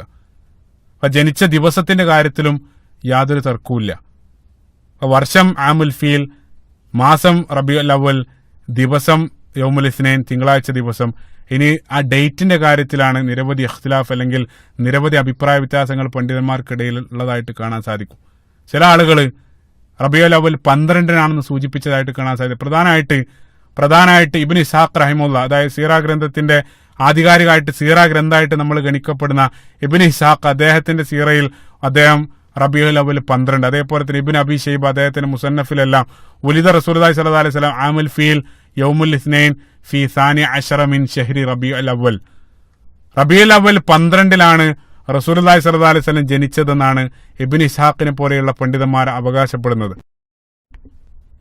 ഇപ്പൊ പ്രവാചകൻ സല്ലല്ലാഹു അലൈഹി വസല്ലമയുടെ സീറക്ക് വേണ്ടി പ്രധാനമായിട്ട് റെഫർ ചെയ്യപ്പെടുന്ന ഗ്രന്ഥമായിട്ടുള്ള ഇബ്നു ഇസ്ഹാഖിന്റെ സീറ ഗ്രന്ഥത്തിൽ, അതേപോലെ ഇബ്നു ഹിശാമിന്റെ സീറ ഗ്രന്ഥത്തിലെല്ലാം റബീഉൽ അവ്വൽ 12 പറയപ്പെട്ടതുകൊണ്ട് തന്നെ അത് പ്രധാനപ്പെട്ട ഒരു ഡേറ്റ് ആയിട്ട് മാറുകയാണ്. പക്ഷേ നമ്മൾ അറിഞ്ഞിരിക്കേണ്ട ഒരു കാര്യം, റബീഉൽ അവ്വൽ 12 എന്നുള്ളത് പോലെ തന്നെ അല്ലെങ്കിൽ അതിനേക്കാൾ മറ്റു പല ഡേറ്റുകളും പ്രഗത്ഭരായിട്ടുള്ള നിരവധി പണ്ഡിതന്മാർ സൂചിപ്പിച്ചിട്ടുണ്ട്. മഹാനായ പണ്ഡിതൻ ഇബ്നു കസീർ റഹിമഹുല്ലാഹ് അദ്ദേഹത്തിന്റെ ബിദായ വ നിഹായയിൽ പ്രധാനപ്പെട്ട നിരവധി പണ്ഡിതന്മാരുടെ അഭിപ്രായം അദ്ദേഹം കുറിക്കുന്നുണ്ട്. അതായത് ആ 12 കൂടെ, ഇപ്പൊ ഉദാഹരണത്തിന് റബീഉൽ അവ്വൽ 2 ഇബ്നു അബ്ദുൽ ബർ, ഇസ്തിആബിന്റെ രചയിതാവായിട്ട് ഇബ്നു അബ്ദുൽ ബർ, അദ്ദേഹം റബീഉൽ അവ്വൽ 2 എന്ന് സൂചിപ്പിച്ച പണ്ഡിതനാണ്. അതേപോലെ ഇമാം അൽ വാഖിദി, അവരെല്ലാം റബീഉൽ അവ്വൽ 2 സൂചിപ്പിച്ചത്. അതേപോലെ തന്നെ ചില പണ്ഡിതന്മാർ റബീഉൽ അവ്വൽ 8 പറഞ്ഞ പണ്ഡിതന്മാരുണ്ട്. പ്രഗത്ഭരായിട്ടുള്ള പണ്ഡിതന്മാർ തന്നെ ഇബ്നു ഹസം റഹിമഹുല്ലാഹ്, അന്തലൂസിയൻ പണ്ഡിതൻ, അതേപോലെ തന്നെ ഇമാം മാലിക് ഇബ്നു അനസ് റഹിമഹുല്ലാഹ്, അതേ ഇമാം സുഹരി, അവരെല്ലാം ഈ റബീഉൽ അവ്വൽ 8നെയാണ് അവർ സൂചിപ്പിച്ചിട്ടുള്ളത്. അതേപോലെ തന്നെ റബീഉൽ അവ്വൽ 10 സൂചിപ്പിച്ച ഇബ്നു അസാക്കിർ റഹിമഹുല്ലാഹ്, അതേപോലെ തന്നെ ഇമാം ശഅബിയെ പോലെയുള്ള ആളുകളെല്ലാം റബീഉൽ അവ്വൽ 10 എന്ന് അഭിപ്രായപ്പെട്ട ആളുകളാണ്. അതേപോലെ തന്നെ ആദ്യകാല ചരിത്ര ഗ്രന്ഥങ്ങളിൽ ഏറ്റവും ആധികാരികമായിട്ട് ഈ ബിദായ വ നിഹായെ പോലെ തന്നെ സൂചിപ്പിക്കപ്പെടുന്ന മറ്റൊരു ചരിത്ര ഗ്രന്ഥമാണ് ഇബ്നു സഅദിന്റെ തബഖാത്തിൽ അദ്ദേഹം 4 ഡേറ്റ് അദ്ദേഹം പറയുന്നുണ്ട്. ഒന്ന് ആമുൽ ഫീൽ, വർഷം. രണ്ടാമതായിട്ട് അദ്ദേഹം റബീഉൽ അവ്വൽ പറയുന്നുണ്ട്. മൂന്നാമതായിട്ട് അദ്ദേഹം റബീഉൽ അവ്വലിലെ 2 ഡേറ്റ് പറയുന്നുണ്ട്. ഒന്ന് റബീഉൽ അവ്വൽ 2 അല്ലെങ്കിൽ റബീഉൽ അവ്വൽ 10. 12നെ സംബന്ധിച്ച് അദ്ദേഹം പറയുന്ന പോലും ഇല്ല എന്നുള്ള. അപ്പൊ ഈ രൂപത്തിലാണ്. അപ്പൊ റബീഉൽ അവ്വൽ 12, 10, 2, 8 ഇതേ രൂപത്തിൽ നിരവധി അഭിപ്രായങ്ങൾ ആ വിഷയത്തിലുണ്ട്. പക്ഷേ ഇബ്നു ഇസ്ഹാഖിനെ പോലെയുള്ള പ്രധാനപ്പെട്ട സീറ രചനകളിലെല്ലാം 12 പറഞ്ഞതുകൊണ്ട് തന്നെ കൂടുതൽ ആളുകളും ആ 12-നെ പ്രവാചകൻ സല്ലല്ലാഹു അലൈഹി വസല്ലമയുടെ ജന്മദിനമായിട്ട് അല്ലെങ്കിൽ ജനിച്ച ദിവസമായിട്ട് കണക്കാക്കുന്നു എന്നുള്ളതാണ്. ഇത്രയും പറഞ്ഞ സ്ഥിതിക്ക് റസൂലുള്ളാഹി സ്വല്ലല്ലാഹു അലൈഹി വസല്ലമയുടെ ജന്മദിനവുമായിട്ട് ബന്ധപ്പെട്ട ചില കാര്യങ്ങൾ പരാമർശിക്കാതെ പോകുന്നത് ശരിയല്ലെന്ന് തോന്നുന്നതാണ്. വളരെ സെൻസിറ്റീവ് സബ്ജക്റ്റ് ആണെങ്കിലും ചില കാര്യങ്ങൾ സൂചിപ്പിക്കുകയാണ്. അപ്പോൾ മുസ്ലിം ഉമ്മത്തിനെ സംബന്ധിച്ചിടത്തോളം മുസ്ലിം ഉമ്മത്തിൽ വർഷം തോറും നമുക്ക് റബീഉൽ അവ്വൽ മാസം എന്നുള്ളത് സംഘട്ടനത്തിന്റെ മാസം കൂടെയാണ്. ഒരു കൂട്ടര് അത് ഏറ്റവും വിപുലമായിട്ട് കഴിയുന്നത്ര രൂപത്തിൽ അത് വിപുലമാക്കി ആഘോഷിക്കാൻ, അതേ സന്ദർഭത്തിൽ മറ്റൊരു വിഭാഗം അവർക്കെതിരെ അത് വിമർശിക്കാനും അവരുടെ പിന്നാലെ നടക്കുന്ന ആ രൂപത്തിൽ സോഷ്യൽ മീഡിയയിലെല്ലാം ബദറും ഉഹദെല്ലാം അരങ്ങേറുന്ന ഒരു മാസം കൂടിയാണ് റബീഉൽ അവ്വൽ മാസം. അതിനുവേണ്ടി വേണ്ടതിലധികം സമയം ചർച്ചകൾ, അതിനുവേണ്ടി ഒരുപാട് സമയമാണ് മുസ്ലിം ഉമ്മത്ത് അതിന്റെ പേരിൽ ചെലവഴിച്ചുകൊണ്ട് വ്യക്തിപരമായിട്ടുള്ള കാര്യങ്ങളാണ്. തീർച്ചയായിട്ടും അതിനോട് വിയോജിക്കുന്ന ആളുകളുണ്ടാകും, അതിനെ ഞാൻ മാനിക്കുകയും ചെയ്യാണ്. അതാണ് യഥാർത്ഥത്തിൽ മറ്റുള്ള ആളുകളുടെ വിയോജിപ്പുകൾ ഉൾക്കൊള്ളാനുള്ള ഒരു മനസ്സാണ് നമുക്ക് വേണ്ടത്. അത് ഓരോ ആളുകളുടെ സ്വാതന്ത്ര്യമാണ്, സൗകര്യമാണ്. പക്ഷേ അതേ സന്ദർഭത്തിൽ നമ്മുടെ വിശ്വാസങ്ങൾ സത്യസന്ധമായിട്ട് നമുക്ക് അവതരിപ്പിക്കാം. അത് വേണ്ട ആളുകൾക്ക് സ്വീകരിക്കാം, വേണ്ടാത്ത ആളുകൾക്ക് മാന്യമായിട്ട് അതിനോട് പ്രതികരിക്കാം എന്നുള്ളതാണ്. അപ്പൊ സത്യസന്ധമായിട്ട് നമ്മൾ ആ വിഷയം പരിശോധിക്കുന്ന സന്ദർഭത്തിൽ പ്രവാചകൻ സല്ലല്ലാഹു അലൈഹി വസല്ലമയുടെ ജന്മദിനം ആഘോഷിക്കുന്ന ആളുകൾക്കും അതിനെ എതിർക്കുന്ന ആളുകൾക്കും ഒരുപോലെ അറിയാവുന്ന ഒരു കാര്യമാണ്. റസൂലുള്ളാഹി സ്വല്ലല്ലാഹു അലൈഹി വസല്ലമയുടെ കാലത്തോ അല്ലെങ്കിൽ പ്രവാചകൻ സല്ലല്ലാഹു അലൈഹി വസല്ലമയുടെ തലമുറയ്ക്ക് താബികളോ താബികളോ ഒന്നും അത്തരത്തിലൊരു സമ്പ്രദായം അവർ ആഘോഷിച്ചിരുന്നു. അതേ രൂപത്തിലൊരു ജന്മദിനം ആഘോഷിക്കുക എന്നുള്ളത് അറബികളെ സംബന്ധിച്ചിടത്തോളം അവർക്ക് പരിചിതമില്ലാത്തൊരു കൾച്ചറാണ്. ആദ്യത്തെ 100 വർഷം 300 വർഷം അതൊരു ആചാരമായിട്ട് മുസ്ലിം ഉമ്മത്തിൽ ഉണ്ടായിരുന്നില്ല. പിന്നീട് ആദ്യമായിട്ട് അതിന് തുടക്കമിട്ട് നമ്മൾ അതിന്റെ ഉത്ഭവം നമ്മൾ പരിശോധിക്കുന്ന സന്ദർഭത്തിൽ നമ്മൾ കാണാൻ സാധിക്കും. ഷിയാ ഭരണകൂടം, ഈജിപ്തിലുണ്ടായിരുന്ന ഫാത്തിമി കാലിഫേറ്റ്സ്, ഫാത്തിമികളാണ് ആദ്യമായിട്ട് അത്തരത്തിലൊരു സമ്പ്രദായം ആചരിക്കുന്നത്. നമുക്കറിയാം, ഈജിപ്ത് 250 വർഷം ഫാത്തിമികളായിരുന്നു അവിടെ ഭരിച്ചത്. പിന്നീട് AD 909 തോന്നുന്നു സലാഹുദ്ദീൻ അയ്യൂബി റഹിമഹുല്ലാഹ് അദ്ദേഹമാണ് ആ ഫാത്തിമി കാലിഫേറ്റ്സിന് അന്ത്യം കുറിക്കുക. അദ്ദേഹമാണ് അവരെ അവിടെ നിന്നും തുടച്ചു നീക്കുന്നത്. അപ്പൊ ഷിയാക്കളെ സംബന്ധിച്ചിടത്തോളം അവർക്ക് നിരവധി ഫെസ്റ്റിവൽ ഉണ്ട്. അത് നിരവധി ജന്മദിനങ്ങൾ അവർ ആഘോഷിക്കാറുണ്ട്. അലി ഇബ്നു അബീ ത്വാലിബ് റളിയല്ലാഹു അൻഹുവിന്റെ ജന്മദിനം, അതേപോലെ തന്നെ ഹസൻ ഹുസൈൻ റളിയല്ലാഹു അൻഹും അവരുടെ ജന്മദിനം, അതേപോലെ തന്നെ ഫാത്തിമ റളിയല്ലാഹു അൻഹയുടെ ജന്മദിനം എല്ലാം അവർ ആഘോഷിക്കാറുണ്ട്. അതേ രൂപത്തിലുള്ള നിരവധി ആഘോഷങ്ങൾ. അതേപോലെ തന്നെ ഖദീർഹും ഹദീസുൽ ഖദീർ എന്നറിയപ്പെടുന്ന അവരുടെ ആഘോഷം, അതായത് മനസ്സിലാക്കിയിരിക്കുക, നബി സല്ലല്ലാഹു അലൈഹി വസല്ലം ഹജ്ജത്തുൽ വദാഇന് ശേഷം പ്രവാചകൻ സല്ലല്ലാഹു അലൈഹി വസല്ലം മദീനയിലേക്ക് മടങ്ങി വരുന്ന വഴിയിൽ ഖദീർഹും എന്നറിയപ്പെടുന്ന ഒരു വാലി, അവിടെ ഒരു താഴ്വരയിൽ വെച്ചുകൊണ്ട് അതായത് മക്കൾക്കും മദീനക്കും ഇടയിലുള്ള ഒരു സ്ഥലമാണ്. അവിടെ വെച്ച് അലി ഇബ്നു അബീ ത്വാലിബ് റളിയല്ലാഹു അൻഹുവിന്റെ മഹത്വം വിവരിച്ചുകൊണ്ട് റസൂലുള്ളാഹി സ്വല്ലല്ലാഹു അലൈഹി വസല്ലം അവിടെ വെച്ചുകൊണ്ട് ഒരു പ്രഭാഷണം നടത്തുന്നുണ്ട്. അത് നബി സല്ലല്ലാഹു അലൈഹി വസല്ലം അത് പറയാൻ പ്രത്യേകമായിട്ടുള്ള ചില കാര്യം ഇൻഷാ അല്ലാഹ് അത് നമ്മൾ പിന്നീട് ആ ഒരു സന്ദർഭത്തിൽ വിവരിക്കും. പ്രവാചകൻ സല്ലല്ലാഹു അലൈഹി വസല്ലം അത് പറയാൻ പ്രത്യേകമായിട്ടുള്ള സാഹചര്യങ്ങളുണ്ട്. പക്ഷേ പ്രവാചകന്റെ ആ ഒരു ഉപദേശം അല്ലെങ്കിൽ പ്രവാചകന്റെ ആ ഒരു സംസാരങ്ങൾ എടുത്തിട്ട് അത് അലി ഇബ്നു അബീ ത്വാലിബ് റളിയല്ലാഹു അൻഹുവിനെ ഖലീഫയാക്കാൻ തെളിവാണെന്ന് പറഞ്ഞുകൊണ്ട് ആ ഒരു ദിനത്തെ അവർ പ്രത്യേകമായിട്ട് ആചരിക്കാറുണ്ട്. അതാണ് ഖദീർഹും, ഷിയാക്കൾ ആഘോഷിക്കുന്ന ആഘോഷമാണ്. അതേപോലെ തന്നെ ആശൂറ ദിനം, മുഹറം 10 അന്ന് കർബലയുമായിട്ട് ബന്ധപ്പെട്ട് അവര് അത് ആചരിക്കാറുണ്ട്. അതേപോലെ തന്നെ ചില എക്സ്ട്രീം ഷിയ വിഭാഗങ്ങൾ അവർ നവറോസ് പാർസികളുടെ ആഘോഷത്തിനാണ് നവറോസ്. നേരത്തെ സൽമാൻ ഫാരിസ് റളിയല്ലാഹു അൻഹുവിന്റെ പ്രഭാഷണത്തിൽ നമ്മൾ സൂചിപ്പിച്ചു, ചില ഷിയാക്കൾ നവറോസും ആഘോഷിക്കാറുണ്ട്. അപ്പൊ അതിനിടയിൽ അത്തരത്തിലുള്ള നിരവധി ആഘോഷത്തിനിടയിൽ അവർ പ്രവാചകൻ സല്ലല്ലാഹു അലൈഹി വസല്ലമയുടെ ജന്മദിനവും അവർ ആഘോഷിക്കാൻ റബീഉൽ അവ്വൽ 17 അവർ ആഘോഷിക്കാൻ തുടങ്ങിയത്. ഷിയാക്കൾ അത് തുടങ്ങി. പിന്നീട് ഈജിപ്തിന്റെ അസ്തമനത്തിന് ശേഷം സുന്നി വിശ്വാസങ്ങളിലേക്ക് അല്ലെങ്കിൽ സുന്നി ഭരണ പ്രവിശ്യകളിലേക്കും അത് എത്താൻ തുടങ്ങിയെന്നുള്ള ചെറിയ രൂപത്തിൽ അത് ആഘോഷിക്കപ്പെട്ടു. പക്ഷേ ഗവൺമെന്റ് തലത്തിൽ ആദ്യമായിട്ട് വിപുലമായിട്ട് മൗലൂദ് ആഘോഷിക്കപ്പെട്ടത് 12-ാം നൂറ്റാണ്ടിൽ ഇറാഖിലുള്ള ഇർബിൽ ഭരിച്ച ഗവർണറായിരുന്ന മുളഫറുദ്ദീൻ കുക്ബൂരി എന്നറിയപ്പെടുന്ന ഭരണാധികാരിയുടെ കാലത്താണ്. അദ്ദേഹം അയ്യൂബികൾ അല്ലെങ്കിൽ സിംഗി ഡൈനാസ്റ്റിയിൽ കടന്നു വരുന്ന പ്രഗത്ഭനായിട്ടുള്ള ഒരു ഭരണാധികാരിയായിരുന്നു ഈ മുളഫറുദ്ദീൻ. അദ്ദേഹത്തിന്റെ കാലഘട്ടത്താണ് ഗവൺമെന്റ് തോതിൽ വിപുലമായിട്ട് മൗലൂദ് ആഘോഷിക്കാൻ തുടങ്ങിയത്. അത് ഇന്നത്തെ പോലെ ഒരു ദിവസമല്ല, മറിച്ച് മാസങ്ങളോളം നീണ്ടു നിൽക്കുന്ന വിപുലമായിട്ടുള്ള ആഘോഷങ്ങളായിരുന്നു അദ്ദേഹത്തിന്റെ കാലത്ത് നടന്നത്. അത് പ്രത്യേകമായിട്ട് നമ്മൾ മനസ്സിലാക്കണം. ആഘോഷങ്ങൾ ഇതേ രൂപത്തിൽ ഭരണാധികാരികൾ അത് വിപുലമായിട്ട് ആഘോഷിക്കുന്നതിന്റെ പിന്നിലുള്ള ഒരു മനഃശാസ്ത്രം അത് നമുക്കറിയാം. മറ്റൊരു കാര്യം എന്താണെന്ന് വെച്ചാൽ, ഇതേ രൂപത്തിൽ ഒരു പ്രത്യേക നാട്ടിൽ ഇതേ രൂപത്തിൽ ആചരിക്കപ്പെടുന്ന സന്ദർഭത്തിൽ ഏതൊരു ഫെസ്റ്റിവലും ആ നാടിന് പ്രത്യേകമായിട്ട് നിരവധി നേട്ടങ്ങൾ ഉണ്ടാക്കുന്നുണ്ട്. ആളുകൾ അങ്ങോട്ട് അങ്ങോട്ട് വരും. അതല്ലെങ്കിൽ അവിടെ ഒരു ആഘോഷമാകുന്ന സന്ദർഭത്തിൽ കച്ചവടം, അതേ രൂപത്തിലുള്ള വലിയ നേട്ടങ്ങൾ ആ ഭാഗത്തിൽ അല്ലെങ്കിൽ ആ നാടിനുണ്ടാക്കും എന്നുള്ളതാണ്. അത് ഇന്നിപ്പോൾ നമുക്ക് ദുബായ് ഫെസ്റ്റിവൽ ആഘോഷിക്കാറുണ്ട്. അതേപോലെ തന്നെ ഇപ്പോൾ നമുക്കറിയാം, ഇപ്പോൾ ഏറ്റവും ലളിതമായിട്ടുള്ള ഉദാഹരണം world cup, FIFA world cup എല്ലാം ലഭിക്കാൻ വേണ്ടി ഓരോ രാജ്യക്കാർ മത്സരിക്കാൻ. ഇപ്പൊ ഖത്തറിന് ലഭിച്ചു. എന്താണ് അതിന്റെ നേട്ടം? ആ നാട്ടിൽ അത്തരത്തിലൊരു വേൾഡ് കപ്പ് അതല്ലെങ്കിൽ ഒരു ആഘോഷം വരുന്ന സന്ദർഭത്തിൽ നാടിന് സാമ്പത്തികമായിട്ട് നിരവധി നേട്ടങ്ങൾ അതിലൂടെ ഉണ്ട് എന്നുള്ള. അപ്പൊ അതേ രൂപത്തിലുള്ള ഒരു പ്രചോദനം അതിന്റെ പിന്നിലുണ്ടായിരുന്നു. വിപുലമായിട്ട് അദ്ദേഹം ആഘോഷിക്കപ്പെട്ടു. അപ്പൊ ഒരു പ്രവിശ്യയിലുള്ള ഗവർണർ ആഘോഷിച്ച സന്ദർഭത്തിൽ അടുത്ത ഭാഗത്തുള്ള ആളുകളും അതിന് സമാനമായിട്ട് അവരും അവരുടെ നാട്ടിൽ അല്ലെങ്കിൽ അവരുടെ പ്രവിശ്യയിൽ തുടങ്ങി. അങ്ങനെ ഓരോ ഗവർണർമാരും അതിന്റെ തീവ്രതയിൽ അവർ മത്സരിച്ചു. വ്യത്യസ്തമായിട്ട് വിപുലമായിട്ടുള്ള നിരവധി പദ്ധതികളോടുകൂടെ അതെങ്ങനെ ആഘോഷിച്ച് പിന്നീട് സുന്നി പ്രവിശ്യകളിലേക്കെല്ലാം അത് വ്യാപിപ്പിക്കപ്പെട്ടു. അതാണ് സത്യസന്ധമായിട്ട് അതിന്റെ പിന്നിലുള്ള ചരിത്രം. അവർ ആദ്യമായിട്ട് ആഘോഷിക്കാൻ വേണ്ടി തെരഞ്ഞെടുത്തത് റബീഉൽ അവ്വൽ 12 അപ്പൊ അതുകൊണ്ട് തന്നെ ഈ റബീഉൽ അവ്വൽ 12 ഏറ്റവും മുൻപന്തിയിൽ വരാനുള്ള ചരിത്രപരമായിട്ടുള്ള ഒരു കാരണം കൂടെയാണിത്.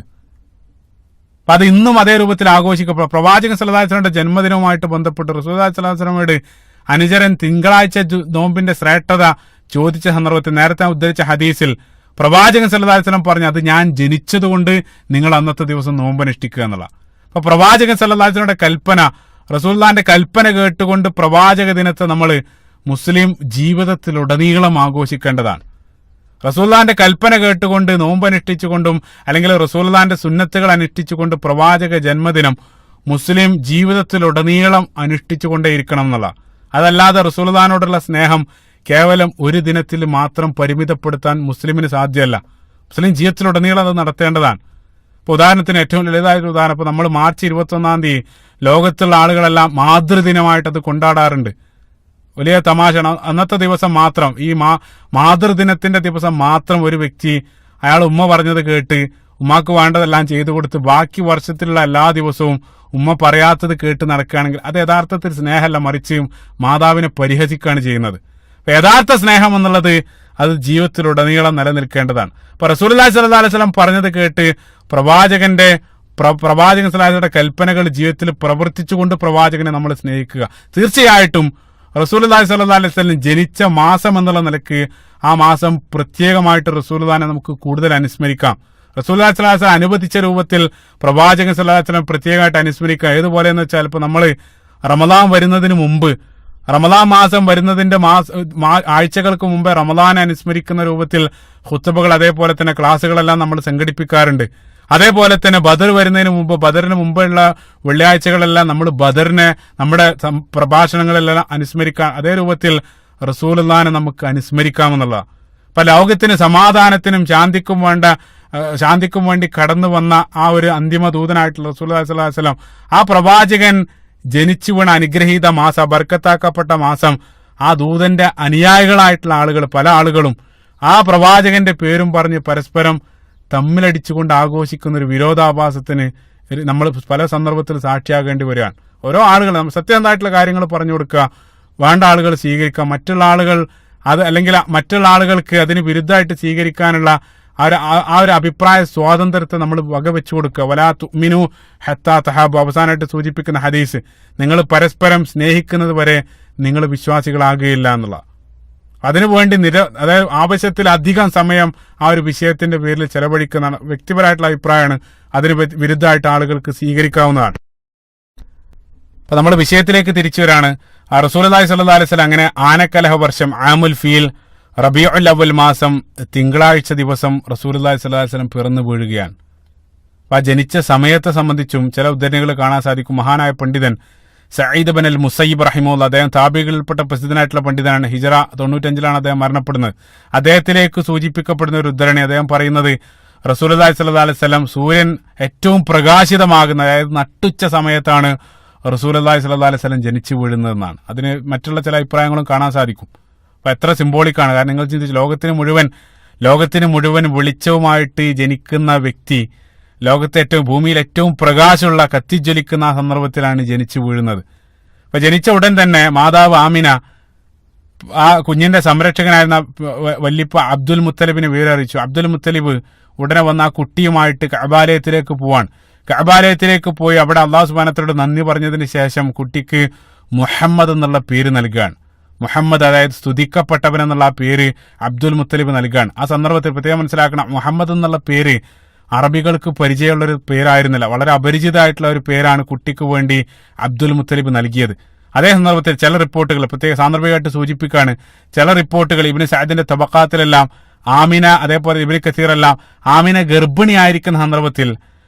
ഗർഭിണിയായിരിക്കുന്ന സന്ദർഭത്തിൽ ചില ബോധനം, അതായത് നേരത്തെ ഞാൻ സംസമിന്റെ സംഭവം സൂചിപ്പിച്ച സന്ദർഭത്തിൽ അബ്ദുൽ മുത്തലിബിന് ഒരു പ്രത്യേക സ്ഥലം കുടിക്കണം എന്നുള്ള രൂപത്തിലുള്ള ഒരു ബോധനം ആമിനക്ക് ഗർഭകാലത്ത് ഉണ്ടായിരുന്ന ആ ബോധനത്തിൽ കുഞ്ഞിന് മുഹമ്മദ് എന്ന് പേര് നൽകണം എന്നുള്ള ബോധനം ഉണ്ടായിരുന്നെല്ലാം ചില പണ്ഡിതന്മാർ സൂചിപ്പിച്ചതായിട്ട് കാണാൻ സാധിക്കും. ഏതായിരുന്നാലും അബ്ദുൽ മുത്തലിബ് ആ രൂപത്തിലൊരു നാമം നൽകി. അതിനുശേഷം അഖീഖ എല്ലാം അറുത്ത് 7ാമത്തെ ദിവസം, കുഞ്ഞ് ജനിച്ച 7ാമത്തെ ദിവസം ഖിതാൻ, സർക്കംസിഷൻ, അതായത് കുട്ടിയുടെ ചേലാകർമ്മം ചെയ്തു എന്നുള്ള ഇബ്നു ഇസ്ഹാഖ് അതാണ് സൂചിപ്പിക്കുന്നത്. 7ാമത്തെ ദിവസം അബ്ദുൽ മുത്തലിബ് കുഞ്ഞിന്റെ ചേലാകർമ്മം ചെയ്തു. അതിനുശേഷം റസൂലുള്ളാഹി സ്വല്ലല്ലാഹു അലൈഹി വസല്ലമയെ മാതാവ് ആമിന മുലയൂട്ടി. ആമിന മാത്രമല്ല പ്രവാചകനെ മുലയൂട്ടിയത്, പ്രവാചകനെ മുലയൂട്ടിയ ചില സ്ത്രീകളുണ്ട്, അവരുടെ നാമം പ്രത്യേകമായിട്ട് നമ്മൾ അറിഞ്ഞിരിക്കേണ്ടതുണ്ട്. വളരെ പ്രധാനപ്പെട്ട ഡീറ്റെയിൽ ആണ്. കാരണം നമ്മളെ സംബന്ധിച്ച് ഇസ്ലാമിൽ ഒരു സ്ത്രീ മുലയൂട്ടിക്കഴിഞ്ഞാൽ അവർ ഉമ്മയുടെ സ്ഥാനാണ്, ഉമ്മു റദാഇ, അതായത് അവര് മുലയൂട്ടിയ സ്ത്രീകൾ മാതാവിന്റെ സ്ഥാനത്താണ് പരിഗണിക്കപ്പെടുന്നത്. നേരിട്ട് രക്തബന്ധത്തിലുള്ള മാതാവല്ല, മറിച്ച് അതേ രൂപത്തിൽ മാതാവായിട്ടാണ് ഗണിക്കപ്പെടുന്നത്. പരിശുദ്ധ ഖുർആൻ സൂറത്തു നിസാഇന്റെ 23ാമത്തെ വചനത്തിൽ അല്ലാഹു സുബ്ഹാനഹു വ തആല നിഷിദ്ധമായ ആളുകൾ എണ്ണിയ സന്ദർഭത്തിൽ വ ഉമ്മഹാത്തുകുമുല്ലാത്തി അർളഅനകും, അല്ലാഹു സുബ്ഹാനഹു വ തആല പറഞ്ഞു, നിങ്ങൾക്ക് മുല നൽകിയ ഉമ്മമാർ, അവരുടെ മക്കൾ നിങ്ങൾക്ക് നിഷിദ്ധാണ്. കാരണം അവരുടെ മക്കൾ എന്നുള്ളത് നിങ്ങളുടെ സഹോദരങ്ങളെ പോലെയാണ്, നമ്മുടെ സഹോദരങ്ങളെ പോലെയാണ്. അവരെ വിവാഹം കഴിക്കാൻ പാടില്ല ഇസ്ലാമിൽ, അവർ മഹ്റമാണ്. അതാണ് ഇസ്ലാമിക വിധി. അപ്പൊ അതുകൊണ്ട് തന്നെ റസൂലുള്ളാഹിനെ, പ്രവാചകനെ മുലയൂട്ടിയ സ്ത്രീകൾ, മുർളഅത്ത് റസൂലുള്ളാഹി സ്വല്ലല്ലാഹു അലൈഹി വസല്ലം, അവരെ നമ്മൾ മനസ്സിലാക്കിയിരിക്കേണ്ടതുണ്ട്. കാരണം അവർ പ്രവാചകന്റെ മാതാക്കളായിട്ടാണ് നമ്മൾ പരിഗണിക്കപ്പെടുന്നത്. ഇപ്പൊ മാതാവല്ല, ആമിനയല്ലാതെ റസൂലുള്ളാഹി സ്വല്ലല്ലാഹു അലൈഹി വസല്ലമക്ക് മുല നൽകിയ ആളുകൾ ഒന്നാമതായിട്ട് കടന്നു വരുന്നത് ഉമ്മു ഐമനാണ്. ഉമ്മു ഐമൻ റളിയല്ലാഹു അൻഹു, ബറക്ക എന്നാണ് അവരുടെ യഥാർത്ഥ പേര്.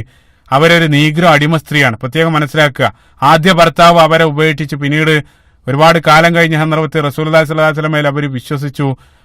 ഒരിക്കലും അവരുടെ ആദ്യ ഭർത്താവ് ഉപേക്ഷിച്ച സന്ദർഭത്തിൽ റസൂലുള്ളാഹി സ്വല്ലല്ലാഹു അലൈഹി വസല്ലം അവിടെ പറയുന്നുണ്ട്, നിങ്ങൾ ആരെങ്കിലും സ്വർഗാവകാശിയായിട്ടുള്ള ഒരു സ്ത്രീയെ നിങ്ങൾ ആരെങ്കിലും വിവാഹം കഴിക്കാൻ ആഗ്രഹിക്കുന്നുണ്ടെങ്കിൽ അവർ ഉമ്മു ഐമന് വിവാഹം കഴിക്കട്ടെ. പ്രവാചകൻ അത് പറഞ്ഞ ഉടൻ തന്നെ ആ അവസരം കൃത്യമായിട്ട് അത് പാഴാക്കാതെ ആ ഉമ്മു ഐമന് വിവാഹം കഴിച്ചത് റസൂലുള്ളാഹിന്റെ വളർത്തുപുത്രനായിരുന്ന സെയ്ദ് ബിൻ ഹാരിസ റളിയല്ലാഹു അൻഹു ആണ്. സെയ്ദ് ബിൻ ഹാരിസ റളിയല്ലാഹു അൻഹു ഉടനെ തന്നെ ഉമ്മു ഐമനെ വിവാഹം കഴിക്കുകയാണ്.